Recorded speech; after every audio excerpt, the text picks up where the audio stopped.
poderia muito bem ser o review de algum equipamento, algo que todos adoramos, mas nada tão importante quanto conhecimento, não é mesmo? Então hoje, no primeiro review do canal, nós vamos falar do livro Tribos, de Seth Godin.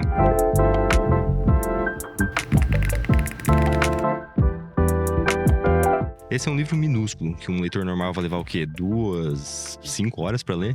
Mas eu levei 2 meses. Sim, pasmem, 2 meses pra terminar esse pequenininho aqui. Eu acho que muito disso se deu ao meu não hábito de leitura, obviamente. Mas também da forma que o livro traz, que é um pouco diferente do comum, que não faz uma forma linear de contar as histórias. São várias histórias diferentes, pequenas, de várias pessoas, empresas, que no final amarram toda essa tese de liderança que o livro traz. O livro, de maneira geral, traz a ideia de criar uma comunidade e inspirar você a liderar um movimento. Nele, o autor clama por novas lideranças, clama por pessoas que inspirem, que criem movimentos. A verdade é essa, que nós, seres humanos, temos esse senso de comunidade desde os primórdios da nossa existência. Essa necessidade de pertencimento não é nada mais, nada menos que um instinto de sobrevivência. Em casa, por exemplo, nós temos os nossos rituais, a nossa forma de se comportar, nossas regras. Na faculdade, a gente se agrupa com as pessoas que têm os mesmos ideais que a gente, as pessoas que querem a mesma coisa. No trabalho não é diferente, é a mesma ideia. Resumindo, todos os campos precisam de liderança, você vê isso no dia a dia, em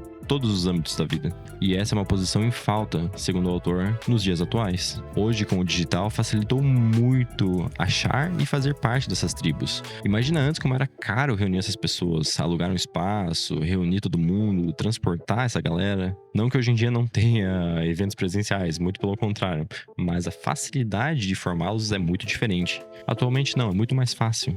Hoje a gente tem grupos do Facebook, WhatsApp, Instagram. Você está basicamente a uma mensagem de qualquer pessoa na rede. Mas aí a gente se pergunta, se hoje está tão mais fácil, por que essa é uma posição em falta? O medo de liderar vem praticamente de fábrica da maioria das pessoas. Esse medo de ser rejeitado, do constrangimento social, de falar em público, são só alguns exemplos. Eu mesmo lembro de ser terrível de falar na frente de muita gente. Inclusive ainda tem um pouco disso. Apresentar trabalho na escola, então, vixi, gravar vídeos também. Já foram feitas pesquisas nas ruas e os resultados indicaram que as pessoas têm mais medo de se expor e serem rejeitadas do que de bicho, de altura e até mesmo da morte. Quão louco que é tudo isso? Segundo o autor, você não precisa ser um líder nato, você precisa ter coragem e uma mensagem legal, que faça sentido e seja coerente. Afinal, nesse mundo todo, a autenticidade é a chave. No meu meio, que é o audiovisual, por exemplo, é muito fácil ver isso aí. Nós temos o Rafa Donofrio com um modelo de negócio, que é o modelo recorrente. Nós temos o Egon, da Sandy, que traz essa proposta de empreendedor e do lado business, além do vídeo bonitinho.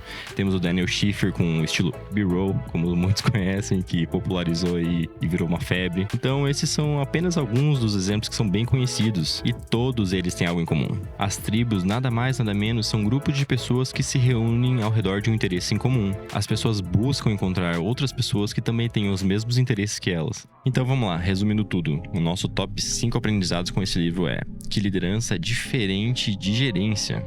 Liderança, a gente está falando de seguidores, e quando você está falando de gerência, você está falando de empregados. É inspirar, ao invés de dar metas, processos, ordens. Também podemos concluir que o mundo precisa de líderes. Então, se você tem uma mensagem autêntica, inspiradora, essa é a sua hora. Como número 3, eu deixo aqui que líderes são curiosos. No livro ele traz muito isso, que essas pessoas não seguem manuais de instrução. Eles estão justamente contra o status quo, que seria o padrão.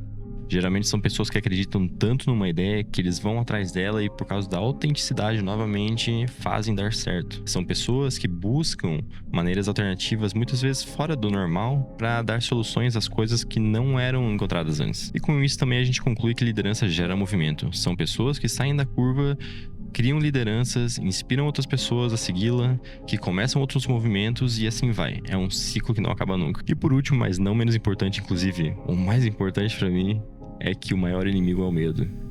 Eu sei bem como é isso. Você não grava porque não fala bem, não escreve porque tem medo de não ser bom o suficiente, não liga pra alguém por vídeo, por exemplo, porque tem medo de ser julgado e deixa de falar com essa pessoa. Deixa muitas vezes de seguir seus sonhos por medo de não dar certo.